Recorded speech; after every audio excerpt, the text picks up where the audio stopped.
예수님께서는 계시록의 예언을 다 전하시고 내가 누군가, 나는 누구다 하는 말씀을 하셨습니다. 우리는 처음 만나는 사람이나 그 누구에게 내가 누구인가를 확실히 해야 합니다. 특히 그리스도인에게는 이것이 매우 중요합니다. 만일 누구에게인가 나를 소개함에 있어 내가 그리스도인인 것조차 숨기고 있다고 한다면 이는 주님 다시 오실 때에 큰 벌을 받게 될 것입니다. 특히 기독교에 대하여 반감을 가지고 있는 사람들 앞에서 그리스도인인 자체를 밝히려는 것을 주저한다면 이는 더욱 그렇습니다. 이슬람교에서는 이슬람에게 적대하는 사람들에게서 자기가 이슬람 교인인 것을 숨기는 것이 합당하게 교리가 되어 있습니다. 그러나 기독교인은 아닙니다. 기독교는 원수들 앞에서도 내가 신자인 것을 숨기면 안 되는 것입니다.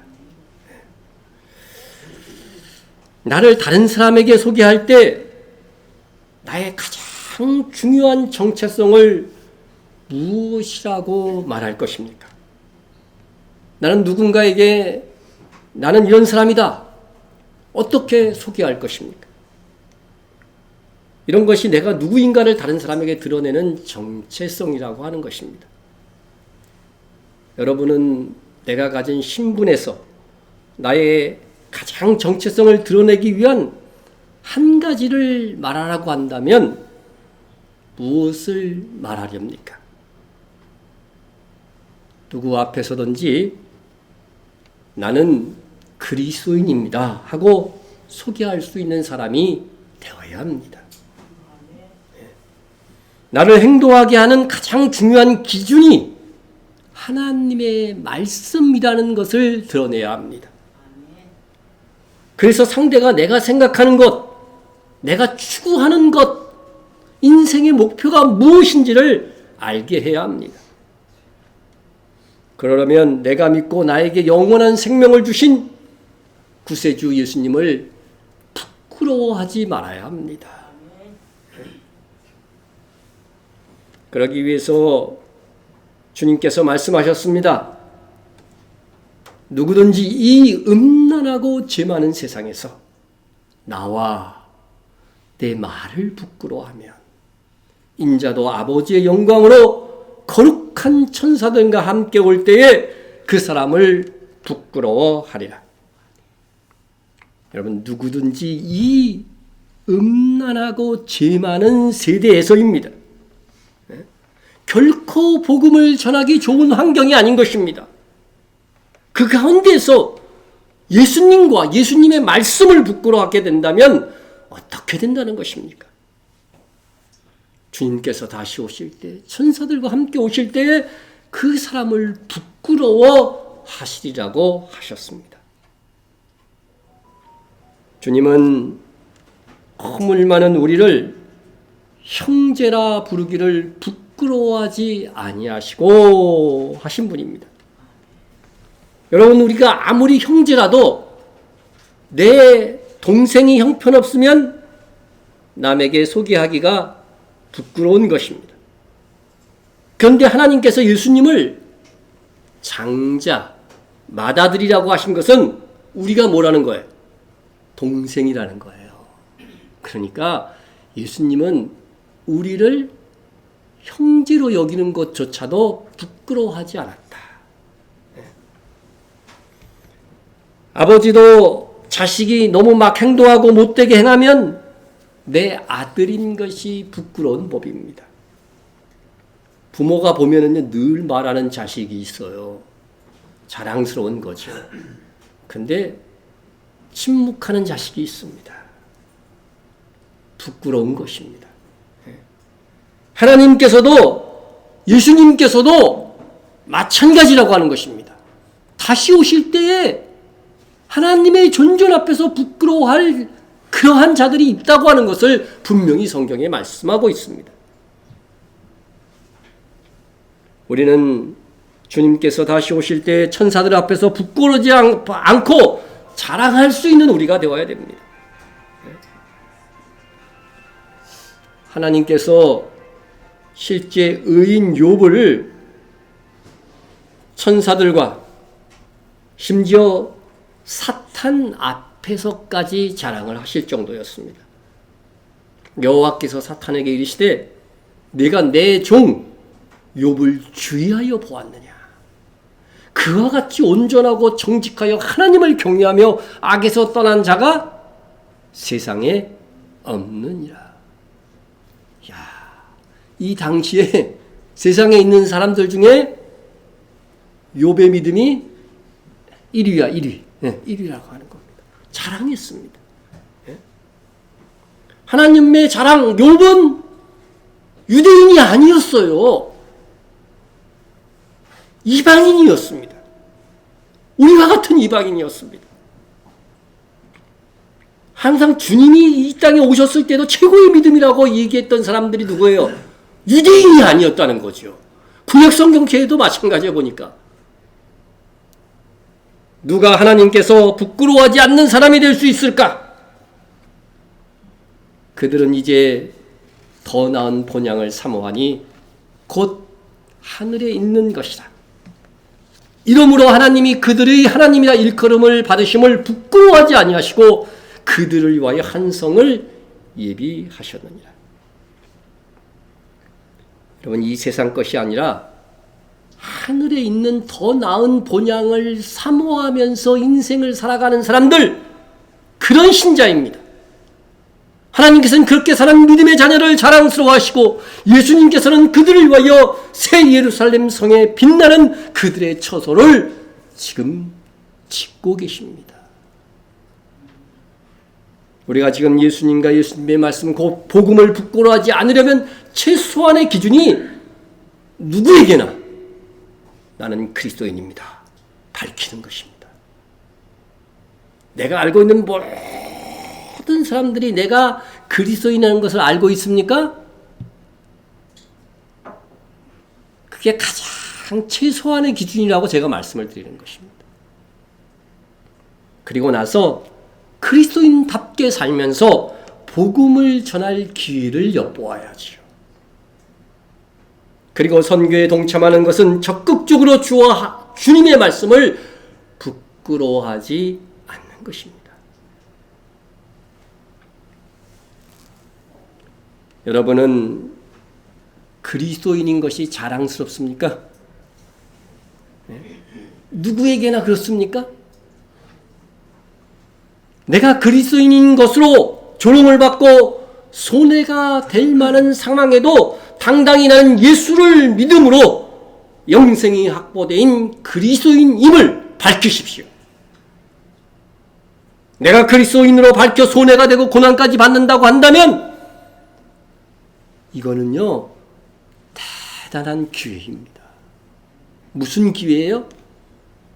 만일 그리스도인으로 고난을 받으면 부끄러워하지 말래요. 부끄러워하지 말고 도리어 그 이름으로 하나님께 영광을 돌리라. 그리스도인이라고 밝혀 고난을 당할 때도 부끄러워하지 않고 주의 이름 때문에 고난받는 것을 자랑스러워할 수 있다면 그것은 하나님을 영화롭게 하는 행위가 되는 것입니다. 참된 기독교 신자들은 자기 주장만 하는 그런 타협 없는 근본주의자라고 하여 비난의 화살이 밀려오는 이 악한 세대에 적어도 우리만은, 아니 나만은 그리스도의 이름을 부끄러워하지 않고 자랑스럽게 여길 수 있어야 할 것입니다. 하나님은 그것을 보시고 영광을 받으시는 것입니다.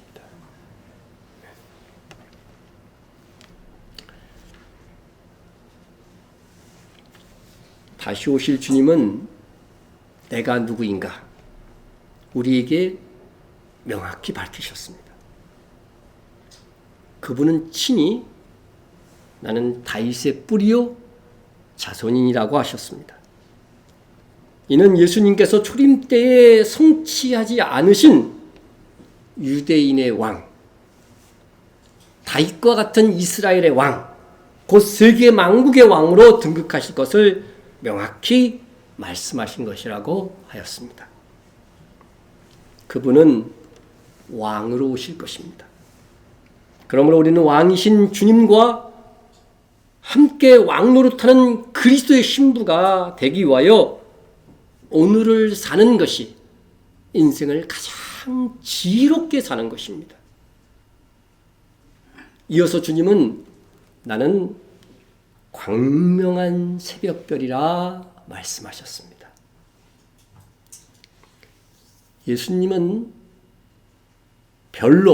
별로 상징한 것은 구약성경 민수기에도 나옵니다.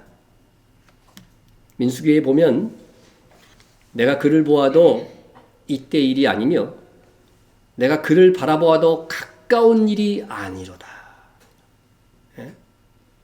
이스라엘 민족이 가나안 땅에 들어가기 전이니까 얼마나 오랜 전의 예언입니까?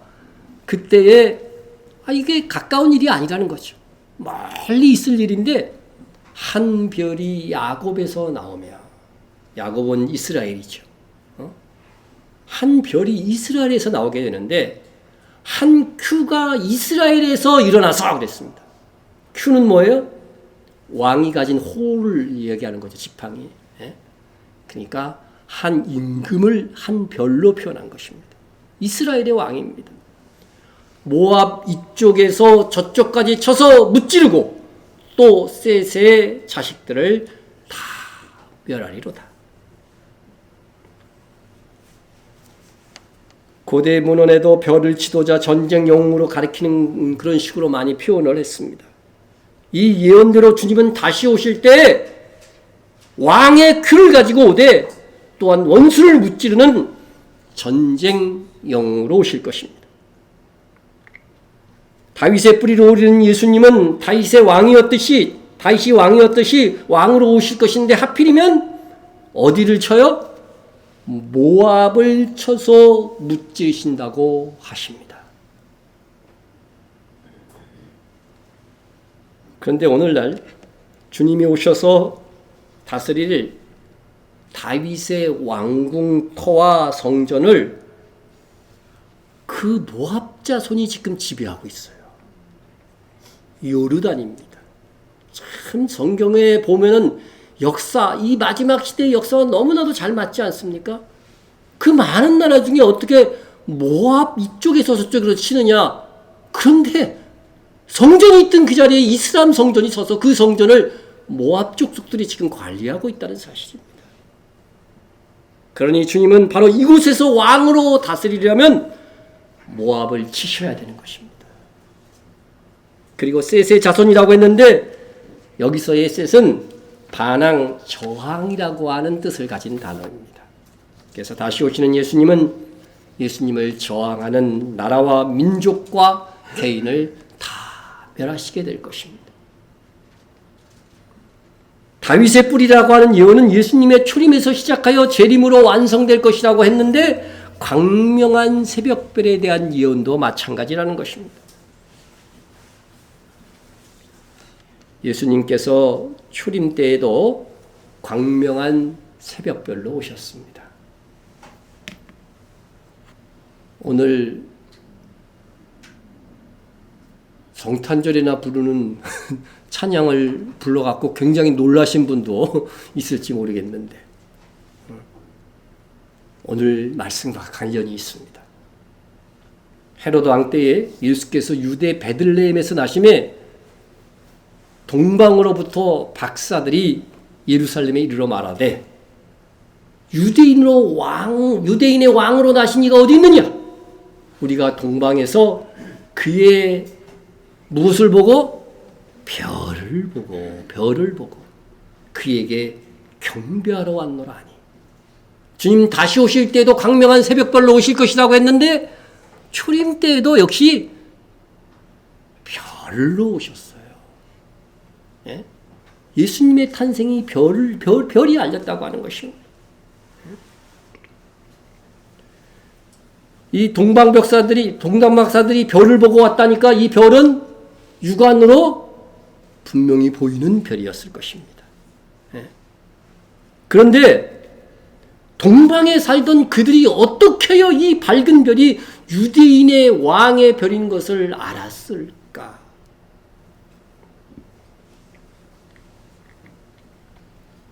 그리고 유대인도 아닌 이방인인 그들이 어찌하여 유대인의 왕의 탄생을 경배하기 위한 그리 먼 여행을 감행한 것일까?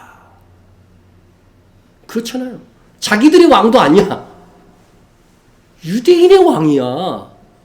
그런데 뭐 그렇게 온 예루살렘이 소동했을 정도니까 대단한 그 사절단을 가지고서 온 거예요. 동방 박사들은 대단한 사람들이었습니다. 왜? 유대인의 왕이 탄생할 것을 알았다 할지라도 어찌하여 유대인의 왕의 탄생을 경배하기 위해 그 먼 거리를 여행해 왔느냐 하는 것입니다. 참으로 의문이 듭니다.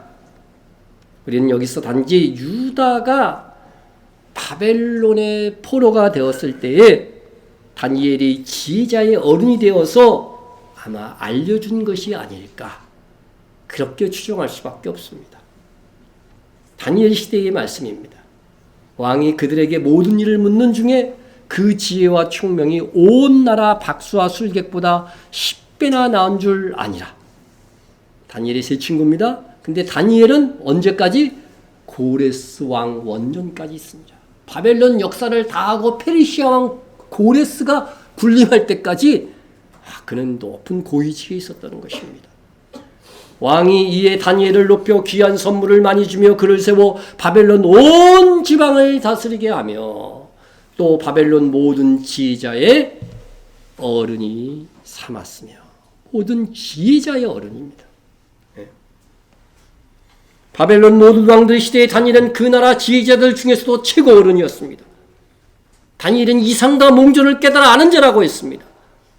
이 시기에 다니엘이 메시아의 별, 유대인의 왕으로 나실 별의 징조에 대해서 말해 주었을 것이고 이것들을 들은 지혜자들의 후학이나 후손들에게 이 예언이 전달되었다가 어느 날 그의 별을 발견하고 경배하기 위해 길을 나선 것이 아닐까 추측할 수 있는 것입니다. 하여간 정확하게는 알 수 없어도 유대인이 아닌 동방에서 온 이방인들이 유대인의 왕 예수님의 출임을 가장 먼저 알아차렸습니다. 그럼 이것은 예언입니다. 마지막 때에도 그러할 것이라고 하는 말입니다. 바로 동방박사와 같은 이방인들이 유대인들보다 먼저 예수님의 출생을 알았듯이 주님의 재림 때에도 유대인이 아닌 이방인들이 먼저 알아채고 유대인들에게 전할 것이라고 하는 말씀입니다.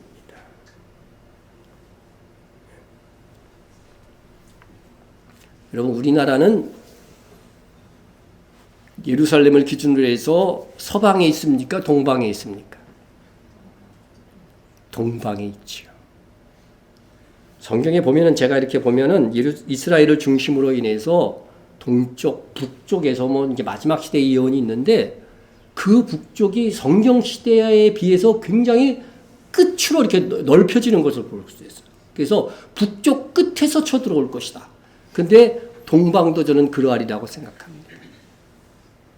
예루살렘을 중심으로 해서 그 근처에 있는 동방, 그쪽 바벨론 쪽이 아니라 동방도 더 멀리 우리는 극동지방이라고 그러잖아요. 그죠?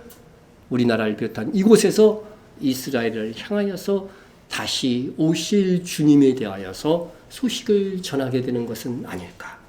그렇게 생각되는 것입니다. 그래서 놀랍게도 우리도 이 사명에 동참하고 있는 것입니다. 그런데 유대인 중에서도 예수님의 출생을 먼저 알고 예수님을 경배하러 간 사람들이 있었어요, 없었어요? 유대인 중에서도 있었다는 거죠. 그런데 그들은 아주 가난한 목동들이었습니다. 유대인들 중에서 그래서 주님의 다시 오심을 예비할 자들은 오히려 가난하고 사회적 약자가 될 것입니다. 예수님이 초림 때 이 지역의 목동들이 누구였느냐? 학자들에 의하면 레갑 자손의 후손이라고 합니다. 그들은 누구일까? 예레미야 35장에 보면 내가 레갑 사람들의 후손 앞에 포도주가 가득한 종지와 술잔을 놓고 마시라 권하매. 예레미야 선지자가 레갑의 후손들에게 포도주와 술을 마시라고 이렇게 권했습니다. 선지자가 권하니까 좀 마셔야지. 여러분 오늘 예배가 끝나고 여러분에게 이제 술 한 잔씩 돌리면 잘 마시겠습니까? 그러자 레갑의 후손들이 이렇게 말합니다. 그들이 이르되 우리는 포도주를 마시지 아니하겠노라. 레갑의 아들 우리 선조 요나답이 우리에게 명령하여 이르기를 너희와 너희 자손은 영원히 포도주를 마시지 말며 너희 집도 짓지 말며 파종도 하지 말며 포도원을 소유하지도 말고 너희는 평생 동안 장막에 살아라. 그러면 너희가 머물러 사는 땅에서 너희 생명이 길리라 하였으므로. 레갑의 아들 요나단의 명령은 분명 하나님께 받은 예언이었을 것입니다. 요나단의 예언적 명령은 뭐냐면요, 첫째로 뭘 마시지 말라고요? 우리도 포도주 마십니까, 여러분? 저도 이거는 하고 있어요. 그죠? 성찬식 외에는 포도주 일상에서 안 마십니다. 포도주 마시지 말라. 그리고 또 뭐라고요? 집을 짓지 말라고 그러죠. 여기 집도 짓지 말고, 그죠? 포도주 마시지 말고 집도 짓지 말며 또 뭐도 하지 말아요? 파종하지 말며. 이거 뭐 하라는 말이에요? 농사 짓지 말라. 여러분, 우리 부모가 이런 유언을 나에게 남겼다면 이거 순종할 것 같아요? 포도원을 소유하지도 말래. 소유하지도 말래. 재산 갖지 말라는 것입니다. 너는 평신 동안 어디에 살아라? 장막에 살아라. 그래야 머물러 사는 땅에서 너희 생명이 길리라 말했습니다. 포도주 마시지 말고 집도 짓지 말고 파종도 하지 말고 포도원을 소유하지도 말고 그리고 어디에 살아라? 장막에 살아라. 뭐밖에 할 수 없어 지금. 이 고대 상에서 뭐밖에 할 수 없는 거야? 양을 치는 일밖에 할 수 없어요. 그것도 양치는 그저 임대 사꾼 목자예요. 여러분의 조상 부모가 이렇게 유언했다면 따를 수 있겠습니까? 집을 짓지 말고 임시거처인 장목에 거하라고 합니다. 재산 갖지 말라고 합니다. 임대로만 살라고 합니다. 파종하지 말고 농사도 짓지 말라고 합니다. 아마 그랬다면 뭐 이런 유언이 다 있어 하면서 아무리 부모의 명령이라도 거절할 것이 분명합니다. 저라도 그랬을 것입니다. 하지만 하나님께서 그렇게 살라고 명령한 것이라면 이야기가 달라지는 거죠. 레갑의 후손들은 어떠했을까요? 우리가 레갑의 아들 우리 선조 요나답이 우리에게 명령한 모든 말을 어떻게 하여? 순종하여 우리와 우리 아내와 자녀가 평생 동안 포도주를 마시지 아니하며 살집도 짓지 아니하며 포도원이나 밭이나 종자도 가지지 아니하고 장막에 살면서 우리의 선조 요나답이 우리에게 명령한 대로 다 지켜 행하였노라. 그래서 요나답이라고 했는데 여호나답으로 다른 데는 또 나와요. 그러니까 여러분들 성경 읽으면서 헷갈리지 않았으면 좋겠습니다. 레갑 족속은 한마디로 말하면 가난하게 살아야 한다는 하나님의 뜻에 그 조상의 말에 순종했습니다. 이로 인해 그들은 부유하지 않았고 청빈한 삶을 산 것이 오히려 그들을 보호하는 수단이 되었습니다. 가진 것이 많지 않았기 때문에 이스라엘의 적들이 별로 관심이 없어. 들에서 양이나 치고 사니까 이스라엘 적들이 관심이 없습니다.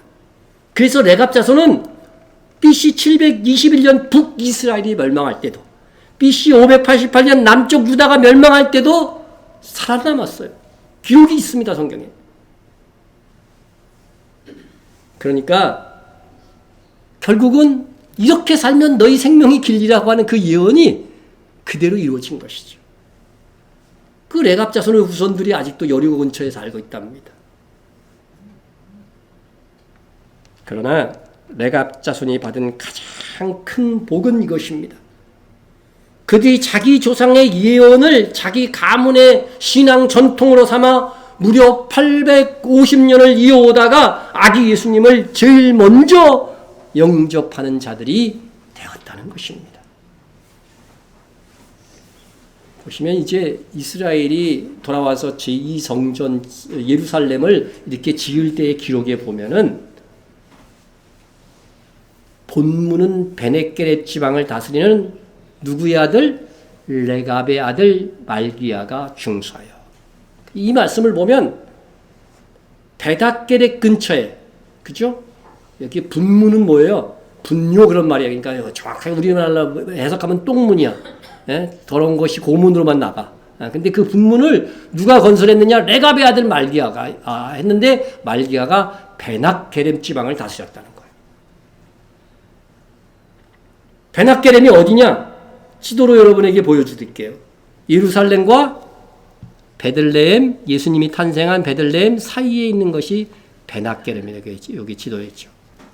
목자들이 거기서 양을 치고 있었다면 이들은 당연히 누구의 자손? 레갑의 후손이었다는 것입니다.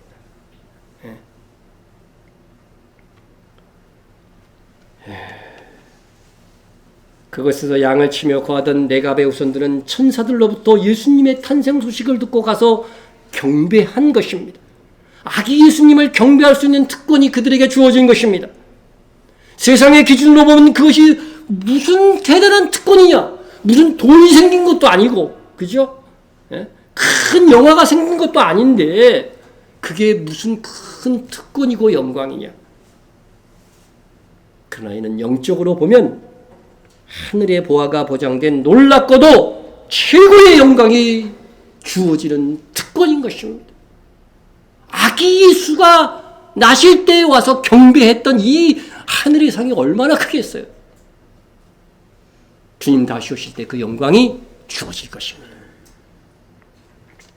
그런데 레갑 자손은 유다 지파에 속해 있기는 하지만 그 조상을 보면 겐 자손이에요. 겐 자손. 그 겐 자손에 이게 쭉 올라가 보면 성경에 나오는 윗인물이 뭐냐면요, 모세의 장인 이드로입니다. 모세의 장인은 겐 사람이라, 겐 사람. 예?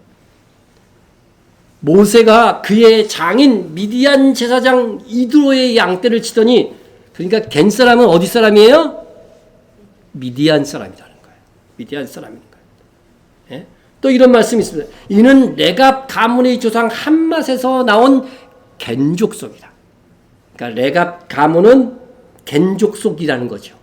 그 겐 족속은 곧 미디안 족속이에요. 그래서 성경을 읽을 때 겐 족속, 미디안, 레갑 족속 이렇게 같은 종자다, 같은 민족이다 이렇게 생각하면 됩니다. 예. 이들은 이 당시 유대인이었지만 실상은 혈통적으로 보면 뭐예요? 이방인이었다는 거예요. 예? 이들이 초림의 예수님을 맞이하는 유대인이 되었다면 마지막 시대에도 정통 유대인보다 이방인의 피가 섞인 유대인들이 다시 오실 예수님을 바라보고 신앙생활할 가능성이 높다는 것을 예시하는 것입니다. 여러분, 이스라엘 민족이 처음 가나안을 정복할 때도 그런 예가 있었어요. 거기에 선봉장이 됐던 갈렙이라는 사람이 있죠. 갈렙. 예? 갈렙은요, 그 조상을 따라 올라가 보면은 에돔 족속의 에돔 족속의 후예인 그나스 족속이었다고 성경에 기록되어져 있어요. 그가 이스라엘로 기화했을 때에 그죠? 유대 지파에 속하게 된 것뿐입니다. 그러니까 처음 예루살렘 종립 등장할 때도 예수님이 있을 시대에도 보면은 유대인 중에 이방인의 피가 섞인 사람들이 다 주도적인 역할을 합니다. 요셉이 낳은 에브라임, 므낫세. 이방인의 피가 섞였어, 안 섞였어요? 섞였어요. 그 어머니가 애굽 사람이잖아요. 성경에서 왜 이러한 공통점을 역사를 통해서 쭉 말해주고 있는가 하는 것입니다. 그 예언이 그대로 지금 이루어지고 있어요. 지금 이스라엘 상황도 보면은요, 이방 땅에서 알리한 사람들, 그 사람들이 주로 예수를 믿어요. 그들은 유대인이지만 이방인과 뭐가 섞였어요? 피가 섞여 있다는 것이죠. 그래서 예수 믿는 유대인들도 이렇게 보면 특징이 예수님의 초림 때와 똑같아요. 이방인의 피가 섞였고 가난해요. 이스라엘 사람들 중에서도 가난해요. 그 예언이 이루어지고 있는 것입니다.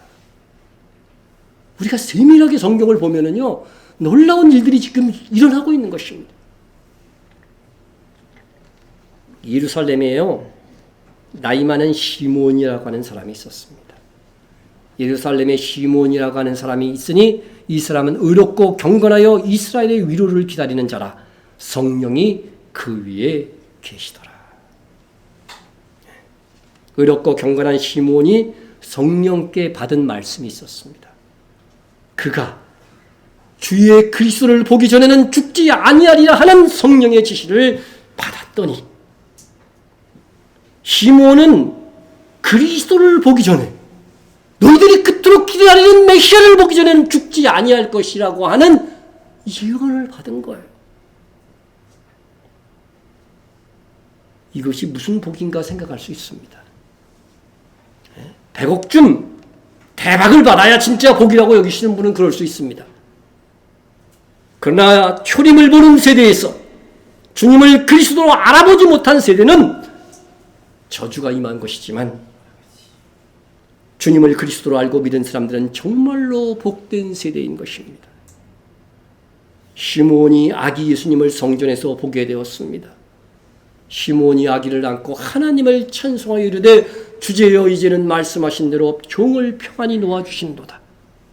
내 눈이 주의 구원을 보았사오니 이는 만민 앞에 예비하신 것이요 이방을 비추는 빛이요 주의 백성 이스라엘의 영광이니라. 성령께서 자기에게 말씀하신 대로 아기 예수를 보았을 때 그들은 하나님을 찬양했습니다. 그 갓난아기 보고 뭐 이렇게 대단합니까? 인간의 눈으로 보면. 근데 이분이 그리스도라고 하는 것을 이 시몬은 알고 하나님을 찬양했습니다. 그리고 이사야의 예언을 반복합니다. 이제 이 예수님을 통해서 이후에 어떻게 돼요? 이방을 비추는 빛, 교회가 탄생해서 이방으로 막 이 복음이 전파될 것을 다시 한번 말해준 것입니다. 그러니까 아기 예수님을 보고 나서는 주제여 이제는 말씀하신 대로 종을 평안히 놓아주신도다. 이는 하나님 이제 죽어도 여한이 없습니다. 여러분, 아기 예수를 초림 때 보는 그 영광이 큰 영광이었어요. 이것은 상당히 보장된 영광인 것입니다. 이렇듯 예수님의 초림을 집중 눈으로 보고 환영한 세대가 최종적으로 복을 받을 것임을 알 수 있듯이 마지막 시대도 그럴 것입니다. 주님의 다시 오심을 말씀과 성령으로 알고 준비하는 세대, 준비하는 사람, 거기에 더하여 살아서 공중에서 주를 맞이하게 되는 세대는 더욱 복 있는 세대입니다. 그래서 저도 정말 끈질기게 살아서 주님 다시 오심을 맞이하는 세대의 한 사람이 되고 싶습니다. 하나님께서 저에게도 이런 복을 주시면 얼마나 좋을까. 주님이 우리 시대에 재림하는 게 우리에게 복이 되는 게 아니라 그 길을 예비하는 거예요. 미리 그것을 알고 지시를 받고 경배하고 준비한 자들이 복이 있었듯이 마지막 세대도 그렇게 될 것이라고 하는 것입니다. 그러면 내갑자손의 후손처럼 세상의 것에 미련을 두면 안 됩니다. 시므온처럼 성령 충만한 사람이 되어야 하고 성령께서 주시는 감동과 말씀을 인생 최고의 소망으로 두고 살아야 하는 것입니다. 주님의 초림을 이방인 동방 박사가 미리 알고 유대인 중에는 가난한 레갑 자손의 후손들과 시므온이 알고 경배하였듯이 마지막 시대에도 그러할 것입니다. 현재 이스라엘 땅에 1900년이 지나 이스라엘 나라가 재건되었고 많은 유대인들이 거주하고 있지만 메시아닉 유대인들은 레갑의 후손들처럼 거의 다가 가난한 사람이라는 것을 볼 때에 이에 대한 예언도 성취될 날이 얼마 남지 않았다 생각됩니다. 이방인 동방박사가 그러하듯이 이방인인 우리도 주님의 다시 오심을 별로서 최종적으로 가면요 별로서 구별할 수 있습니다. 별의 징조로 처음 오신 주님은 다시 오실 때도 별의 징조가 있을 것을 말씀하셨기 때문입니다. 별들이 하늘에서 떨어지며 하늘에 있는 권능들이 흔들리리라. 그때 인자가 구름을 타고 큰 권능과 영광으로 오는 것을 사람들이 보리라. 초림 때는 큰 별 하나가 메시아 별로 쫙 움직이다가 떨어졌다고 한다면 재림 때는 별 하나가 아니라 하늘의 무수한 별들이 떨어지면서 하늘의 권능이 흔들리는 것을 보게 될 것입니다. 그리하여 주님은 떨어진 무수한 별들을 대신하여 새 시대 곧 천년 왕국을 여는 광명한 새벽별이 되실 것입니다. 다시 오실 주님은 그렇게 광명한 새벽별인 것입니다. 여기서 새벽이라고 하는 이 단어는, 새벽이라고 하는 이 단어는 프로이스라고 하는 단어입니다. 프로이스. 그래서 제가 주석을 찾아봤더니 해 뜨기 직전의 상황과 해가 뜬 직후의 상황을 모두 일컫는 단어다. 이렇게 되어 있더라고요. 예? 유대인의 일가표에 눈 깜짝할 사이, 많이 소개했죠, 여러분한테. 눈 깜짝할 사이라고 표현된 그 시점을 얘기를 하는 것입니다. 예? 순식간에 우리 성경이 이렇게 번역되어 있는데 이때 누가 오신다는 거예요? 주님이 공중 강림하고 성도의 휴거가 일어날 것을 말씀하시는 구절입니다. 여러분, 성경은 이렇게 정말 짝이 되어서 주님이 광명한 새벽별로 오실 것을 말씀하고 있고, 낮도 아니고 밤도 아닌 해 뜨기 직전 상황과 해가 뜬 직후를 표현하는 그 시간대에 주님은 오실 것이라고 말씀하고 있는 것입니다. 그래서 해 뜨기 직전은 가장 춥고 어두운 시기입니다. 세상 역사에서 하나님의 백성들이 가장 고통스러운 그 시간에 주님은 광명한 새벽별 빛으로 오실 것입니다. 그리고 해가 뜰 것입니다. 천년왕국의 새 시대가 열릴 것입니다. 그렇게 주님께서 새벽별로 오신다는 것은 어두운 세상 나라를 멸하시고 주님 다시는 천년왕국이 시작되는 소망이 담겨져 있는 말씀입니다. 그래서 새벽별로 오시는 주님을 맞이하는 세대가 진정 주와 함께 왕노릇하는 세대입니다. 누가 새벽별로 오시는 주님을 맞이하게 될 것인가? 새벽별로 오실 주님께서 친히 말씀해 주셨습니다. 이기는 자와 끝까지 내 일을 지키는 그에게 만국을 다스리는 권세를 주리니 그가 철장을 가지고 그들을 다스려 질그릇 깨트리는 것과 같이 하리라. 나도 내 아버지께 받은 것이 그러하니라. 내가 또 그에게 뭘 주리라? 새벽별을 주리라. 새벽별을 주리라. 이기는 자가 되십시오. 그리스도인은 믿음으로 이길 수 있습니다. 성령의 감화, 감동, 인도하심으로 승리할 수 있습니다. 그 다음으로 내 일을 지키는 자. 여기 내는 누구예요? 예수님이죠. 말씀하신 예수님. 주님의 일을 지켜 그 사명을 감당하고 있는 자인 것입니다. 그런 자가 만국을 다스리는 권세가 주어질 것인데 이것이 바로 주와 함께 왕노릇하는 것입니다. 그래서 주님께서 만국을 다스리는 이 권세를 나도 내 아버지께 받은 것. 왕이 되어 오시는데 그 권세를 누구에게? 이기는 자들에게 나누어 준다는 것입니다.